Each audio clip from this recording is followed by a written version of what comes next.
Telangana high court జాబ్స్‌కు సంబంధించి మన website విత్‌చారి.inలో మాక్ practice టెస్టులు మరియు గ్రాండ్ టెస్టులు పూర్తి ఉచితంగా అందుబాటులో ఉంటాయి. ఈ వెబ్‌సైట్‌ను స్మార్ట్ మొబైల్ ఫోన్స్‌లో కూడా సులభంగా ఉపయోగించుకునేలా డిజైన్ చేశాము. కాబట్టి మీరు ఎప్పుడైనా, ఎక్కడైనా ఈజీగా ప్రాక్టీస్ చేయవచ్చు. అలాగే వెబ్‌సైట్ లింక్ కూడా కింద డిస్క్రిప్షన్‌లో ప్రొవైడ్ చేశాము. దయచేసి విజిట్ చేయండి. కవ్వాల్ పులుల సంరక్షణ కేంద్రం తెలంగాణలోని ఏ జిల్లాలో ఉంది?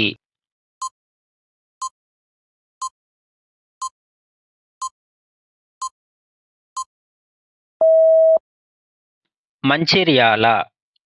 కవ్వాల్ పులుల సంరక్షణ కేంద్రం తెలంగాణలోని మంచిర్యాల జిల్లాలో అంటే గతంలో ఉమ్మడి ఆదిలాబాద్ జిల్లాలో ఉంది. దీనిని 1965లో వన్యప్రాణి సంరక్షణ కేంద్రంగా స్థాపించి 2012లో టైగర్ రిజర్వ్‌గా ప్రకటించారు. ఇది గోదావరి మరియు కడెం నదుల పరివాహక ప్రాంతంలో విస్తరించి ఉంది. అమ్మా తెలంగాణమా ఆకలి కేకల గానమా పాట రచయిత ఎవరు?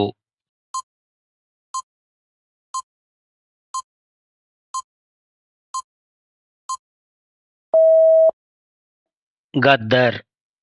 ఈ సుప్రసిద్ధ ఉద్యమ గీతాన్ని ప్రజాయుద్ధ నౌక గద్దర్ అసలు పేరు గుమ్మడి విఠలరావు రచించారు. తెలంగాణ సమాజంలోని ఆకలి కష్టాలను, ఉద్యమ ఆకాంక్షలను ప్రతిబింబించే ఈ పాట మలిదశ తెలంగాణ ఉద్యమంలో ప్రజలను ఎంతో ఉత్తేజపరిచింది. ప్రపంచ బ్యాంకు ప్రధాన కార్యాలయం ఎక్కడ ఉంది?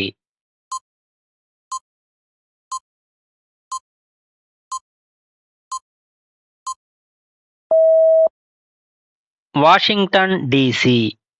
ప్రపంచ బ్యాంకు మరియు ఐఎంఎఫ్ ప్రధాన కార్యాలయాలు అమెరికాలోని వాషింగ్టన్ డీసీలో ఉన్నాయి.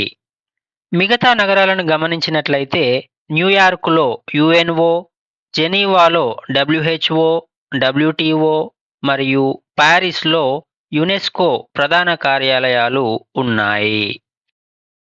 తెలంగాణ రాష్ట్ర అధికారిక పండుగలు ఏవి?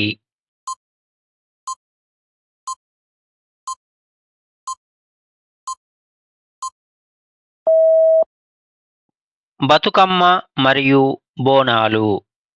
తెలంగాణ ప్రభుత్వం బతుకమ్మ మరియు బోనాలు పండుగలను రాష్ట్ర అధికారిక పండుగలుగా గుర్తించింది. బతుకమ్మ పండుగను ప్రకృతిని ఆరాధిస్తూ పూలతో జరుపుకోగా, బోనాలు పండుగను ఆషాఢ మాసంలో గ్రామ దేవతలకు నైవేద్యం సమర్పిస్తూ భక్తి శ్రద్ధలతో జరుపుకుంటారు. దేశబంధు అని ఎవరిని పిలుస్తారు?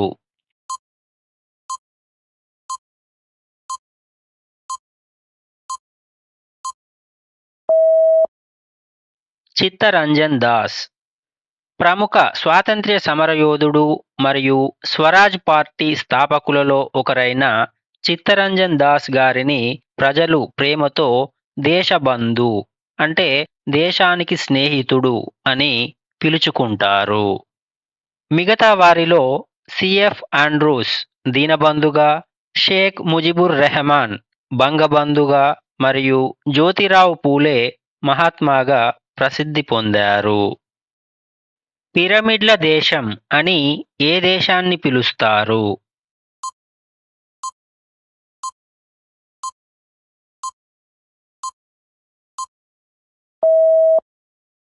ఈజిప్ట్. ప్రాచీన కాలంలో రాజుల అంటే ఫారోలు సమాధులపై నిర్మించిన భారీ పిరమిడ్లకు ప్రసిద్ధి చెందినందున ఈజిప్ట్ దేశాన్ని పిరమిడ్ల దేశం అని పిలుస్తారు. ముఖ్యంగా ఇక్కడి గిజా పిరమిడ్ ప్రపంచ అద్భుతాలలో ఒకటిగా నిలిచింది. ప్రపంచంలోనే అత్యంత పొడవైన నైలు నది ఈ దేశం గుండా ప్రవహిస్తుంది. అందుకే ఈజిప్టును నైలు నది వరప్రసాదం అని కూడా పిలుస్తారు. జై జవాన్ జై కిసాన్ అనే నినాదాన్ని ఇచ్చినటువంటి ప్రధాని ఎవరు?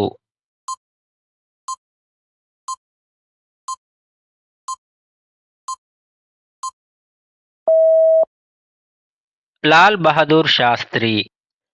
1965లో భారత్-పాక్ యుద్ధం మరియు దేశంలో ఆహార కొరత ఏర్పడిన సమయంలో దేశ రక్షణలో ఉన్న సైనికులు అంటే జవాన్లు, అలాగే దేశానికి అన్నం పెట్టే రైతులు అంటే కిసాన్లు పోషిస్తున్నటువంటి కీలక పాత్రను కొనియాడుతూ లాల్ బహదూర్ శాస్త్రి ఈ నినాదాన్ని ఇచ్చారు. ఇదే నినాదానికి అటల్ బిహారీ వాజ్పేయి గారు జై విజ్ఞాన్ అనే పదాన్ని అదనంగా చేర్చారు. ఇందిరాగాంధీ గారు గరీబీ హఠావో అనే నినాదాన్ని ఇచ్చారు. జనాభా పరంగా తెలంగాణ భారతదేశంలో ఎన్నవ అతిపెద్ద రాష్ట్రం?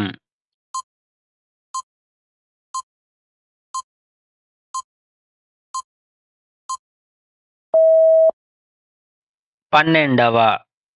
2011 జనాభా లెక్కల ప్రకారం సుమారు 3.5 కోట్ల జనాభాతో తెలంగాణ భారతదేశంలో 12వ అతిపెద్ద రాష్ట్రంగా, అలాగే వైశాల్యం పరంగా చూస్తే సుమారు 1,12,077 చదరపు కిలోమీటర్ల వైశాల్యంతో దేశంలో 11వ స్థానంలో ఉంది. జనాభా పరంగా ఉత్తరప్రదేశ్ మొదటి స్థానంలో ఉండగా వైశాల్యం పరంగా రాజస్థాన్ మొదటి స్థానంలో ఉంది. చౌదరి చరణ్ సింగ్ సమాధిని ఏ పేరుతో పిలుస్తారు?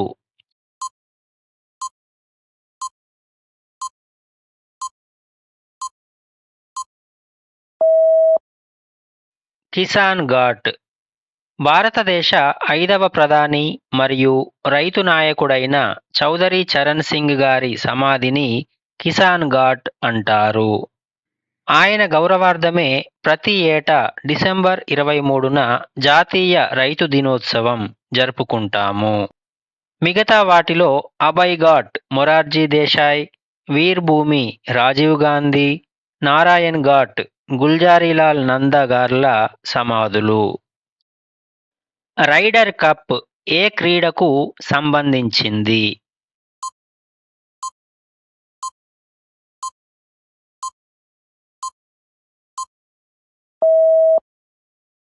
గోల్ఫ్. రైడర్ కప్ అనేది ప్రపంచ ప్రసిద్ధి చెందిన గోల్ఫ్ టోర్నమెంట్.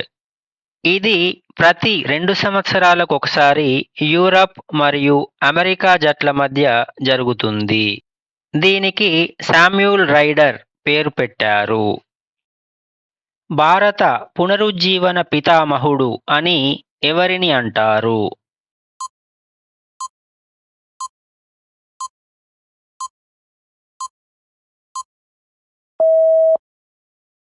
రాజారాం మోహన్ రాయ్.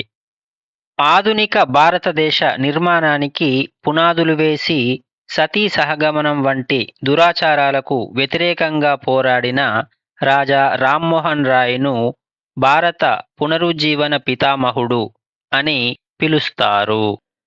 ఆయన 1828లో బ్రహ్మ సమాజాన్ని స్థాపించారు. అయితే కందుకూరి వీరేశలింగం పంతులు గారిని ఆంధ్ర సాంస్కృతిక పునరుజ్జీవన పితామహుడు అని పిలుస్తారు. గుజరాత్లోని అహ్మదాబాద్ నగరం ఏ నది ఒడ్డున ఉంది?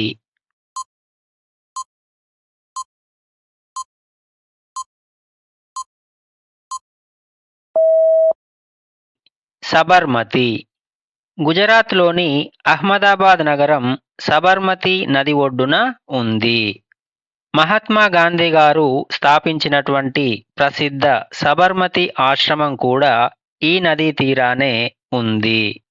మిగతా నదులను గమనిస్తే సూరత్ నగరం తపతి నది ఒడ్డున, అలాగే భరూచ్ నగరం నర్మదా నది ఒడ్డున ఉన్నాయి.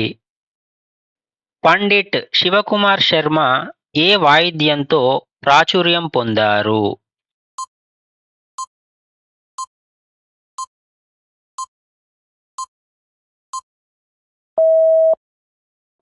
సంతూర్. పండిట్ శివకుమార్ శర్మ ప్రపంచ ప్రసిద్ధి చెందిన సంతూర్ వాయిద్య విద్వాంసులు.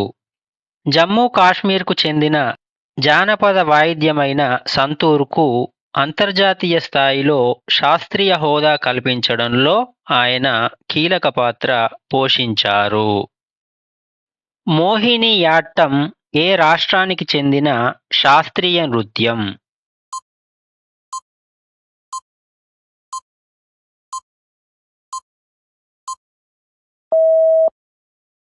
కేరళ. మోహినియాట్టం కేరళ రాష్ట్రానికి చెందిన ప్రసిద్ధ శాస్త్రీయ నృత్యం. కేరళలో దీనితో పాటు కథాకళి కూడా ప్రధాన శాస్త్రీయ నృత్యంగా ఉంది. మిగతా రాష్ట్రాలను గమనిస్తే తమిళనాడుకు భరతనాట్యం, ఒడిశాకు ఒడిస్సీ, అలాగే మణిపూర్కు మణిపురి శాస్త్రీయ నృత్యాలుగా ఉన్నాయి. భారతదేశపు మొదటి మహిళా ఐపీఎస్ అధికారి ఎవరు?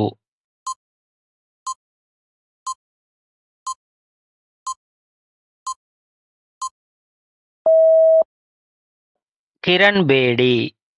భారతదేశపు మొట్టమొదటి మహిళా ఐపీఎస్ అధికారిగా కిరణ్ బేడి 1972లో నియమితులయ్యారు. మిగతా వారిలో అన్నా రాజం మల్హోత్రా మొదటి మహిళా ఐఏఎస్ అధికారిగా, అలాగే సిబి ముత్తమ్మ మొదటి మహిళా ఐఎఫ్ఎస్ అంటే ఇండియన్ ఫారిన్ సర్వీస్ అధికారిగా, మరియు లీలా సేత్ హిమాచల్ ప్రదేశ్ హైకోర్టుకు మొదటి మహిళా ప్రధాన న్యాయమూర్తిగా బాధ్యతలు నిర్వహించారు. భారతదేశంలో అత్యంత ఎత్తైన జలపాతం ఏది?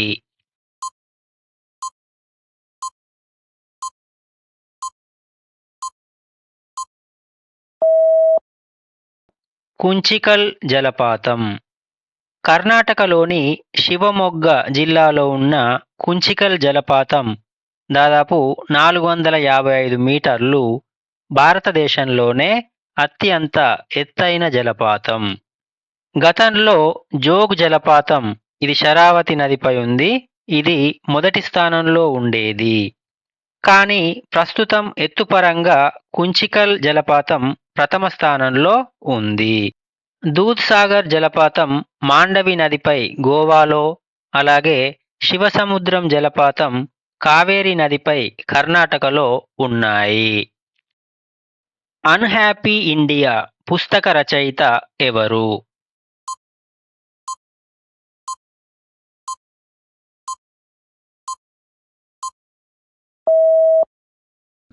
లాలా లజపతి రాయ్. పంజాబ్ కేసరిగా ప్రసిద్ధి చెందిన లాలా లజపతి రాయ్ అన్హ్యాపీ ఇండియా అనే పుస్తకాన్ని రచించారు. భారతదేశంపై విదేశీయులు చేసిన తప్పుడు ప్రచారాలను తిప్పికొడుతూ ఆయన దీనిని రాశారు. మిగతా వారిలో Tilak Gita Rahasyam, Dadabhai Naoroji poverty and unBritish rule in India, అలాగే Savarkar the Indian war of independence 1857 రచించారు. కంప్యూటర్ పితామహుడు అని ఎవరిని పిలుస్తారు?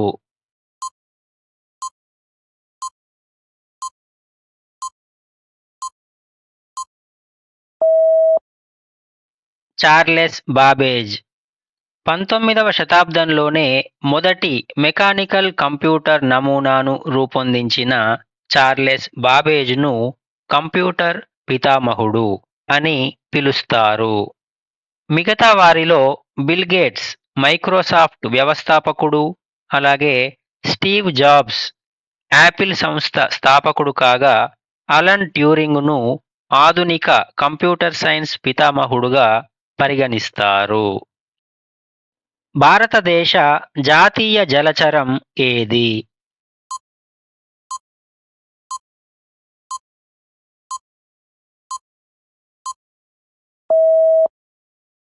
గంగా నది డాల్ఫిన్. భారత ప్రభుత్వం 2009లో గంగా నది డాల్ఫిన్ను జాతీయ జలచరం అంటే నేషనల్ ఆక్వాటిక్ యానిమల్గా ప్రకటించింది. ఇవి కేవలం స్వచ్ఛమైన మంచినీటిలో మాత్రమే నివసిస్తాయి. అందుకే వీటిని గంగా నది ఆరోగ్యానికి సూచికగా భావిస్తారు. మిగతా జంతువులు జలచరాలు అయినప్పటికీ డాల్ఫిన్కు మాత్రమే జాతీయ హోదా ఉంది. బాసర జ్ఞాన సరస్వతి ఆలయం ఏ నది ఒడ్డున ఉంది?